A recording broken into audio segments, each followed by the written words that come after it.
The broadcast is now starting. All attendees are in listen-only mode.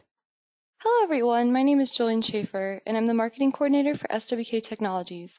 I'd like to welcome you to our webinar, 5 Best Practices in Closing Out Year-End, presented by Rhonda Green of AvidXchange. A little housekeeping before we get started. Everyone has been placed on mute to keep the background noise down. However, you can submit any questions you have throughout the webinar. To submit a question, look for the questions section in your GoToWebinar. We will answer all questions at the end of the presentation. We are recording this presentation and it will be distributed tomorrow to all attendees as well as to those who registered but were not able to attend. Please take a moment during the presentation to answer our 2 poll questions. And as a reminder, by attending this webinar, your next lunch is on us. All attendees will be sent a $20 Grubhub gift card by end of day tomorrow. And in our final poll, all attendees that select they would like to see a personalized demo of AvidXchange will also be sent a $50 MasterCard gift card by end of day tomorrow. And as an additional reminder, this is an AvidXchange Best Practices for Year-End webinar. SWK's Sage 100 Year-End webinars will be held on December 3rd and December 15th. Feel free to register through our events page. With that said, we appreciate you taking time out of your busy day to attend our webinar. We're here to help you get the most out of your software solutions and help you find an easier way to run your business by providing you software and industry knowledge, tools, and support whenever you need it. We've invited AvidXchange here today because they are the industry experts on AP automation. So whether you're here doing research for a new solution or you're just here to learn, we'd like to encourage you to ask any questions throughout the webinar. Lastly, as a quick reminder, SWK is constantly sharing important updates and software tips and tricks on our social media channels. So we encourage you to follow us on Twitter, LinkedIn, Facebook, and subscribe to our YouTube channel. Without further ado, I'll hand it over to Rhonda. Thank you, and welcome everyone, and thank you for joining us today. My name is Rhonda Green, and I am a Principal Solutions Consultant here at AvidXchange. Prior to coming over to Avid, I actually am a long-time AP manager, having worked in accounting for many, many years. I've managed both large and small AP teams, and I thoroughly enjoy working with folks to create efficiencies, to automate their processes, answer 1099 questions. I am the AP SME here at AvidXchange. So as mentioned, if you have any questions, please feel free to log those and we'll get to those at the end of the presentation. So let's get started. So for our agenda today, we're going to talk about why year-end closing is important, potential roadblocks, how to ensure a seamless close, how AP automation can help, and then finally we'll talk about Q&A. So, obviously we all know why year-end closing is important. It provides details on the company's financial status and the growth. It allows teams to proactively forecast. You're able to create, organized and accurate balance sheets, accounts that are ready for the new year. But sometimes there are some roadblocks to a successful close, and this isn't just about year-end close. I think we sometimes run into these at month-end close as well. But some things like incorrect reconciliations, forecasting for the entire year instead of maybe doing it quarterly, inaccurate or irrelevant KPI reporting, and of course, just incorrect transaction reporting. We're going to take our first poll question. Thank you, Rhonda. Please answer the poll question that will appear on your screen shortly. Do you currently use a year-end close checklist? Yes or no? And we'll give that a minute just to make sure responses all come through.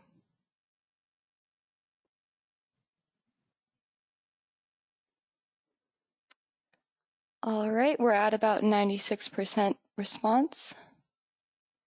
And we had a majority that said yes, with about 30% that said no. Okay, wonderful. Well, that's good to hear, because that's definitely a best practice, is to create and use that checklist, especially with year-end, because obviously you're not doing these tasks on a regular basis. And so you want to make sure that as you go along that you're jotting down anything that you need to remember for the next year, or maybe there's something you need to improve upon. So that's good to hear. So speaking of that, we're going to take some time to go over some best practices and, how we can ensure a seamless year-end close. So 5 action items for successful year-end close are things like make planning and preparing collaborative, very important. So it's incredibly important that you are including team members, not only from accounting, but also from various other departments in your organization, because it's critical that everyone understands the due dates in particular and what is required of them. So very important to have a plan and to include individuals that are very necessary to a successful close.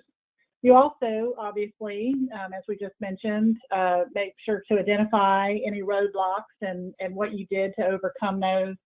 The communication, again, is key. Review and reconcile often. We definitely recommend if you're saving, certain things to do just at year end or just at month end, maybe it's a better practice to maybe review things, on a weekly basis. And also automating operational components. Automation really is key to creating those efficiencies and having a really smooth and easier month-end close, year-end close. So let's get started. So when we talk about make planning and preparing collaborative, so glad to hear that a lot of you have those year-end closing checklists.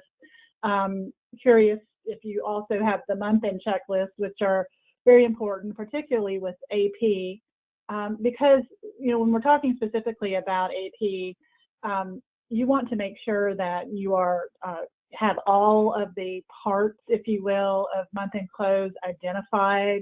Make sure that everyone knows when you need to have all of the invoices entered. Make sure that those invoices that didn't get entered and captured are accrued. And so we need to make sure also, obviously, that AP, the normal processes go on. So we need to make sure that check runs are still happening, that invoices are still being received and entered in. But it's also very important to collaborate as a full finance team. And it's important to include those other business unit leaders because, again, they're usually part of this close process, right? So they need to understand when they have to have invoices submitted if they're receiving them directly, or when they need to get things approved, maybe expense reports submitted. So it's important that you communicate out to the organization so that everyone is on the same page and no one is scrambling at the last minute.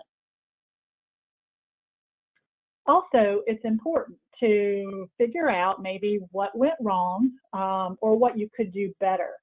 So taking a proactive approach to avoid, running into any of these roadblocks is very important. And one thing that I, as an AP manager, always like to do was to actually perform invoice reviews on a regular basis. You have your auditors coming in, so they're going to be looking at things like how is it coded, who approved it, if applicable, was sales tax accrued. So if you review this on a regular basis, and maybe not every single invoice, especially if you have a large volume, but maybe just certain ones over a certain threshold. Maybe you're reviewing those, just making sure everything's okay. And if you do that on a regular basis, things won't, stack up for you. You're not, at month end trying to do a million different things. You're trying to do a bunch of journal entries to fix coding. So very important also that you do a monthly vendor review. So I always recommend that the AP manager or maybe the accounting manager, someone independent of the team that can actually create vendors in your accounting system, review all new vendors and all changes to existing vendors. And if you're doing that on a regular basis, again, at year end, 1099 shouldn't be a big surprise to you. You shouldn't be trying to track down a W-9 if you're doing your reviews and your due diligence and your setup correctly. So just very important to be proactive and to take those steps to ensure everything's going smoothly really every day. Also, can't communicate this enough, communicate early and often. So again, you want to make sure you're connecting also not only with your internal stakeholders, but also sending out emails to vendors. You know, if you've got any unresolved discrepancies with your vendors, maybe there's things that they weren't able to ship and you're still waiting on that, you communicate with them, ask them if they're going to be able to get that shipment in by month end or year end. Also, think outside the box. So think beyond your department for your feedback on your processes. So bringing in others, you know, maybe someone, you know, if you have a separate treasury department, have them come in and just bounce off your ideas for what close is and how you're doing it today, and maybe, you know, get advice. Also join groups, join financial groups. I personally belong to the IOFM, and I have found over the years that there's a lot of great information out there with regards to best practices, of course, for month and year end, but also just things that you do on a daily basis. And also, again, share it. Be transparent and share so that, again, everyone is on the same page. So reviewing and reconciling often, of course, is very important. So, you know, most of the time you're reconciling your AP account and other GL accounts on a monthly basis, but keeping an eye on transactions as they flow through is very important. Review and update vendor accounts. Again, this goes back to making sure that not only is the vendor set up correctly, but that someone is also reviewing those transactions, those invoices that are entered. If anyone has done a journal entry, why did they do it? Go ahead and find out those things now instead of waiting. And always use your resources and accounting tools to confirm actuals. You know, your accounting system probably has tools that can help you, and if you're not utilizing all of those today, I encourage you to maybe do some research and see what you can do to maybe improve your processes. And before we get to automate operational components, just a couple other of, you know, year-end close or even month-end close best practices.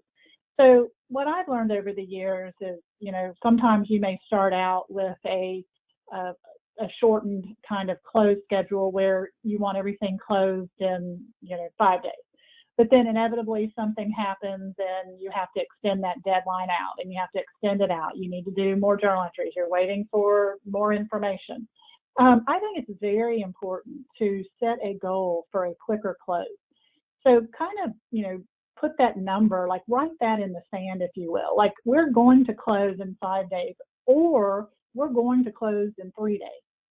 So if you determine what that is and, you know, don't extend it and make sure everybody knows what they're doing. Of course, there's going to be emergency situations that come up, but those should definitely be the exception and not the rule. So just make sure that you're holding people accountable to meeting those deadlines. Also, if close is kind of getting out of control, you know, taking longer and longer each month, create a close improvement team. So identify the areas that you're having issues with, those areas of concern, and include members of the entire accounting department. So if you're having an issue with AP, you know, maybe bring someone in, again, from the Treasury Department, or maybe someone that works specifically with fixed assets or something. You know, just bouncing ideas off of each other is never a bad thing. And finally, having a pre and post-close meeting. Again, particularly important at year end, because those aren't tasks that you do all the time. So making sure that you as a team, you're meeting, you're talking about, jotting down, noting all of the different things that have to happen and who's responsible. It's particularly important that every assignment has someone assigned to it, so that, you know, you've identified who is going to do what. From an AP perspective, you know, Sally is going to continue to enter invoices and make payments on a regular basis. Joey is going to, get all of the accruals put together. Just make sure that you have everything identified and everyone's on the same page. But I really can't speak enough to how important automation is. And I think that, finance teams really understand that. And if they're not currently automated, I think they've thought about it probably at some time and maybe even researched automation and what it could mean for them. But just AP automation can actually help teams work smarter and not harder, that old cliche. But it does things like help you validate your account, making sure that the invoices are being coded correctly. It's also creating a centralized vendor setup and invoice process to reduce duplicate payments. So again, with AP, I've always said one of the most important functions really starts at the vendor setup level, making sure that you have standardization in place so that everyone knows how vendors should be set up. And you don't have maybe two different people that are setting the same vendor up in a slightly different way, meaning that, they're spelling out incorporated as opposed to just putting Inc. So it's important that you document how you want these things done. And again, that's going to greatly help reduce duplicate payments because you're not giving the AP team the opportunity to select an incorrect vendor. Also offering the full picture of the company's finances. Very important to have that real-time reporting to know where you stand, and providing accurate accrual reporting. Automation can really help with that. That can help eliminate Excel spreadsheets. Also, savings opportunities. You'll have time to maybe do better forecasting around cash, financial audits. Automation actually makes your audits much easier because you're no longer spending time going to the file cabinets to pull out paper invoices. A lot of our clients actually will give their auditors read-only access so they can pull up their own samples. So just a few of the benefits of automation. So now that we've talked about that, let's think about the value, kind of break it down here. And so in my years of working at AvidXchange and prior, having talked to many, many finance professionals, the two words here on the first point, visibility and control, were the two words that always resonated with me. Everyone said the same thing. They were afraid if they automated, they were going to lose visibility into their invoices or into their payments. And actually, nothing could be further from the truth. You'll actually have access to all of your data, regardless of where you're at. So especially this year with COVID, a lot of us are working remote, and maybe there were some teams, some companies that weren't prepared for that. All of their invoices or their check stock or what have you were in the office. And so they didn't have access if they were working from home to see those invoice images. So you've got that visibility, and also you've got complete control over how invoices are coded, when payments are made. So you're not losing either of those things. If anything, you're gaining some efficiencies around those. And speaking of efficiencies, you're also going to reduce invoice and payment processing times. One of the big things here also is streamlining the approval workflows. So again, you're going to still have your same level of control. You have your approval matrix, you know who needs to approve what, and that's actually how you will set up your workflows in an automated system. So all of that stays exactly the same, but what's different is that you're not relying on emails being sent out for approvals or even walking down the hall to get someone to sign something. Everything will be routed to them electronically. So you, as the system administrator, as the AP manager, whomever, will have visibility into which invoices are approved and which invoices are not, and also how they're coded, so that you can make sure that people are doing what they're supposed to be doing and doing it in a timely fashion. Obviously, you're going to eliminate manual paper-based tasks, so that's going to save you time and labor. And also, just if we boil it down, I mean, cost. So you can actually add new revenue from e-payment rebates, and not to mention you're going to be cutting hard and soft processing costs. So those are 4 very important elements to automating AP, and something that I encourage you, again, if you're not currently automated, to definitely look into. So let's talk about AP automation with AvidXchange. So AvidXchange actually just last year processed 12 million payments, and we know that that will, went too far, and we know that that will be a greater number this year. We have over 1,400 employees, of which 400 are service members that are dedicated to payment onboarding and payment processing. We add over 1,000 suppliers per week to our AvidPay network.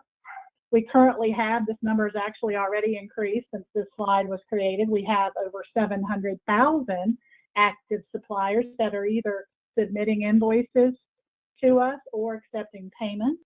We integrate with over 150 accounting systems, and we have over 6,000 customers with a very high retention rate. We're very proud of the way that we have customers that come to us. Our products are sticky. They love it. Their voice is heard. They can, make suggestions on improvements or different ways to do things. But at the end of the day, our retention rate is very high, around 97%.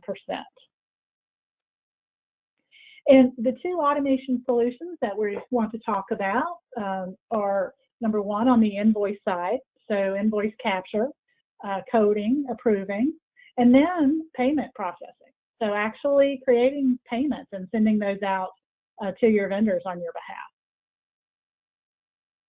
So AvidInvoice.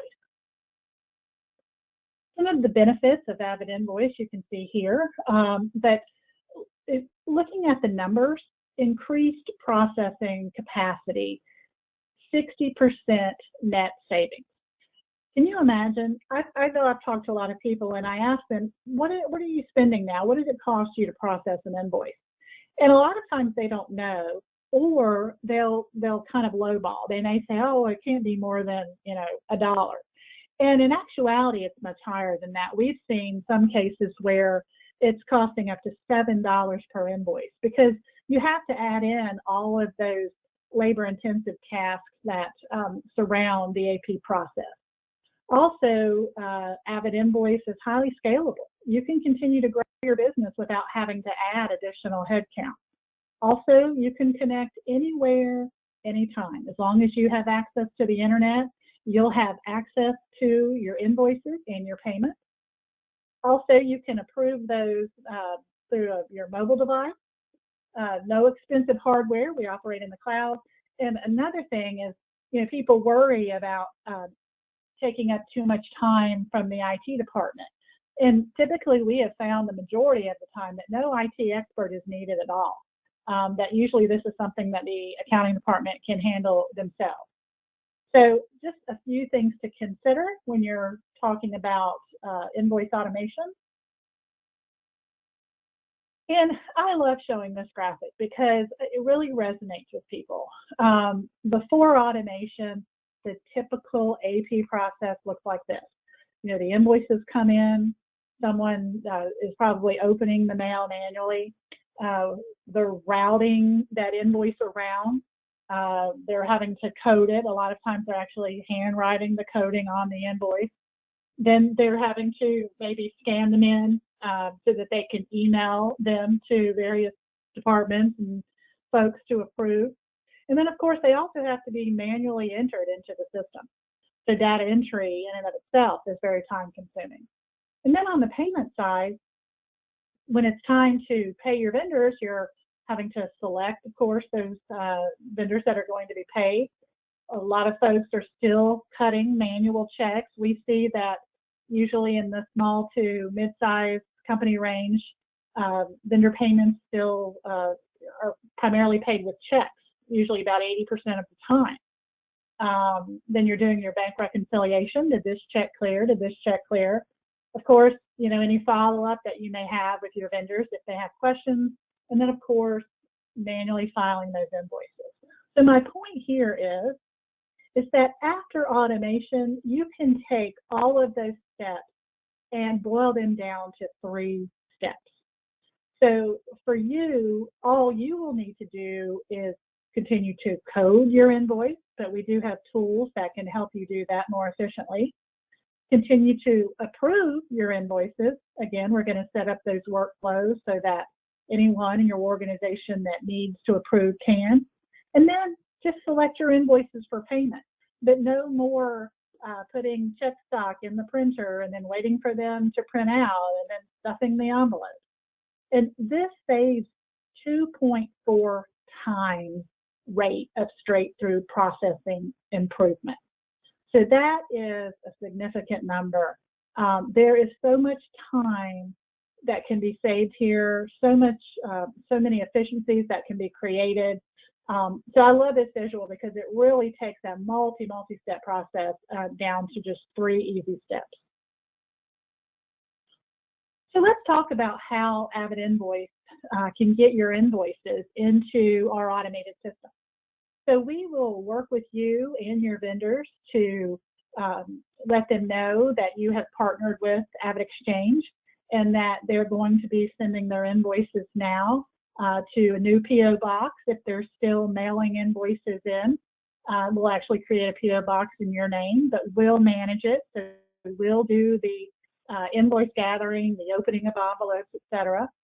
But also we will create an email address in your name. So those vendors that are emailing invoices in, we'll just give them a new email address to send it to. And then, of course, if you receive any invoices there still at your organization as we work through getting all of the vendor notifications out, then you can just scan that invoice in yourself and get it into the workflow. So several different ways to get those invoices imported. And what we're looking at now is the invoice approval queue. So once those invoices are captured by our team, we're capturing that header information. So things like vendor name and address, invoice number, date, amount, etc. All of that is being captured by our team. And so it makes your lives much easier because now all you're responsible for is making sure the coding is correct and that the invoices are approved. So your approver will receive an automated email letting them know that they have invoices to approve. They'll log into AvidInvoice with their secure login, and they'll be able to select each invoice to review all of the data that was collected. So as you can see here, this is your invoice image. Doesn't matter if it's 1 page or 100 pages, we're going to capture that for you. This is all of the information that we're capturing from the invoice. And you may be wondering, well, how do you know if that supplier is correct? Well, when you're going through onboarding, we're actually going to upload your vendor master file into AvidInvoice. So we're only going to be selecting from your already approved vendor master file. Same way with your chart of accounts. So your chart of accounts will be here and ready for you to choose from. It will look just like it does today. And the fields that we're seeing here, these are all configurable to meet your needs. So if you use maybe job codes or business units or departments or something of that nature, just know that all of these columns will be configured to meet your needs. So as you can see, this invoice is already coded because, like I mentioned earlier, we actually have tools that can help you with that coding process. So again, coding is, your responsibility. You're still in control. But if you're paying a recurring invoice, one that you get month over month, it's always coded the same way, then you can turn on our smart coding feature that will remember how that particular invoice for that particular account was coded last month, and it will apply that same coding. Now, that being said, of course, you can go in and add as many accounts as you need to. You can also, split costs among several. So multiple options are available here on the coding side. But as you can see, for those that you can turn the smart coding on, your life is so much easier, because really it's all about just approving the dollar amount at that point. And then, of course, once all of those invoices are fully coded and fully approved by you, then those are batched up at the end of the day or 3 times a day, however often you want that to happen. And then they're imported back into your accounting system. So it will be as if you've entered those invoices yourself. And of course, once the invoice is coded and approved, it's sitting there waiting for payment. So the next thing we're going to talk about is AvidPay. So I talked earlier about the AvidPay network, and so we consider all of our strengths around the payment processing to be because of the power of that network. And as I mentioned, we have over 700,000 vendors already in our network. So typically what you will see is that about 28% of your vendors are already in the AvidPay network, receiving payments on behalf of other clients. So they're already enrolled, we already know their preferred payment method, and we're ready to go. But for those vendors that are not in our network, we have that team of that service team that will actually reach out to your vendors and educate them on the different payment methods that we have available, which are here. So we have a MasterCard, which is a virtual card, so it's not a tangible card. It's just a card number. So it's created each time you send a payment to us for a vendor that has elected the virtual card as their payment option. Of course, the vendor does have to have a merchant account, but again, the vendor's in control over telling us which method that they would prefer. We also have an enhanced ACH payment option called AvidPay Direct. And then at the end of the day, if the vendor does not want to accept an e-payment, then we'll send them a check. But the benefit here is that we're cutting the check, we're stuffing the envelope, we're mailing it out, we're doing all of those laborious tasks on your behalf. But as I'll show you in a minute, you'll still have complete visibility into how your vendor was paid and when those payments cleared. And a lot of times people ask me, well, will utility suppliers actually accept an e-payment? And the answer is absolutely. We have a very large network of utility vendors in the AvidPay network, so over 4,000 plus. We also have over 30,000 AvidPay Direct suppliers, the enhanced ACH. But all in, we have over 200,000 e-payment suppliers enrolled. So they're either receiving the virtual card or the enhanced ACH. And another thing that really sets AvidXchange apart is our e-payment adoption rate. So we have a 40% average e-payment adoption rate, meaning that we're able to convert check vendors over to one of our e-payment options, at the rate of 40%. So let's just talk really quick about the AvidPay network and the process. As I mentioned, you're still in control of selecting your payments. So you're actually going to create your check run in your accounting system just like you do today. But instead of pushing those payments to a check printer, you'll actually push those payments over to us. So through our integration, we're going to create a report that you will run that will then be uploaded, sent over to AvidXchange through the integration. Some are API, some are file-based. Then you have the ability to do an additional approval of those invoices. So if you want to do that, then you will receive an email, your approver, maybe it's your controller or your CFO. They'll receive an email letting them know that they have payments to approve, and they can go in and approve those payments. Then we'll actually initiate individual ACH debits for each one of those payments. So we'll pull that money from your bank account. The payment methods will be created, All payment methods are created by the end of the next business day that you send the files to us. And then, of course, we're dispersing payments out. And then the reconciliation, your typical bank reconciliation, becomes much easier. That ticking and time process, did this clear, goes away. And for you, it becomes more of a review process, where I mentioned you'll have access into your payment, so you'll see the payment method and the payment status. So again, a real full service payment processing system. So we really are a partner with you, and we're also going to follow up with any outstanding payments to make sure that they're clearing. So lots of benefits to the AvidPay network. So now we're going to have another poll question, and then we'll get to Q&A. Wonderful. Thank you so much, Rhonda. We'll now open it up for questions. If you have any questions, please enter them into the question section of your GoToWebinar. And while we're waiting for those to come through, I'll launch the first poll.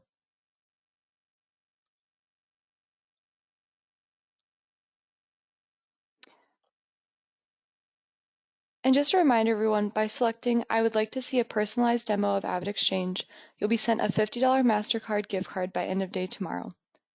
And Rhonda, it does look like there were a few questions that came through ahead of time. The first being, can I send all of my vendor payments through AvidXchange? You can send most of your vendor payments through AvidXchange. Of course, there's going to be times where you have a rush payment. Maybe someone walks in your office and they need payment right then and you have to cut a check. Those payments you can continue to cut in-house. So you'll never lose the ability to process payments through your accounting system like you do today. But any of those B2B payments where you're paying vendors according to terms, those are all perfect fits for the AvidPay network. Great. And we have another. Will my invoice approval process need to change? No, not at all. Again, your current process today that you already have in place can just be mirrored, but in an automated fashion. So instead of waiting for an email to come or walking an invoice down to someone's office to approve, they'll simply just go into the AvidInvoice portal and approve that way. And we have another. Is there a limit to the number of users that can use the solution?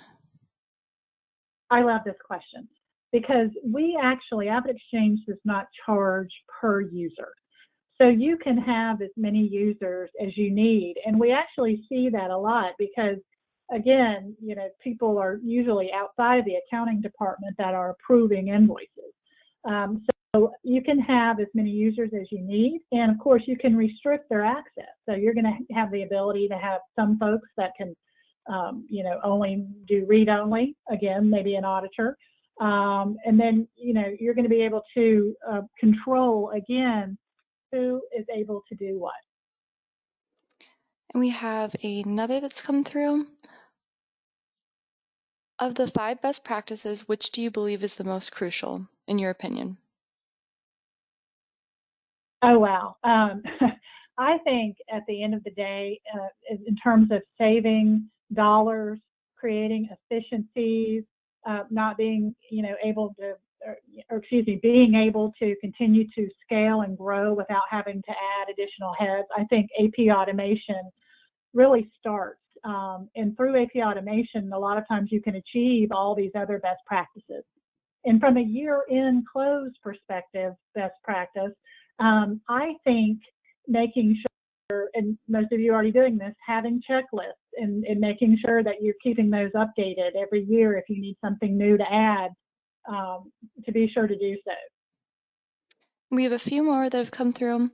Are there any plans for Avid to be able to refresh GL accounts with the ERP so you don't have to manually add/inactivate GL accounts in Avid?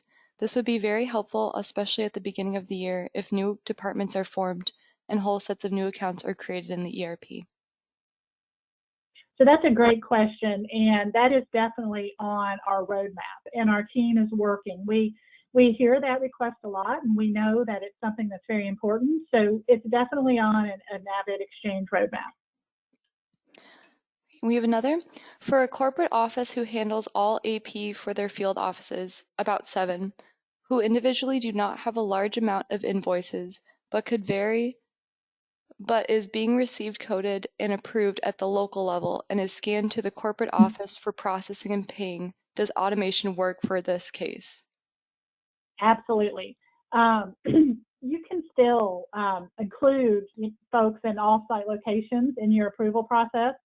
Definitely recommend, though, that invoices, just from a best practice standpoint, be centralized if possible. But again, we're going to create that PO box, that email address, so vendors are going to send their invoices there. But those folks that are currently today looking at those invoices, coding them, approving them, they can still do that, but just by logging into AvidXchange and entering the coding that way and approving it. So in this case, they could actually be the first step in the workflow. And then after they've done their part, then that would then, maybe flow on to the AP department after that. So absolutely. And we have one last one.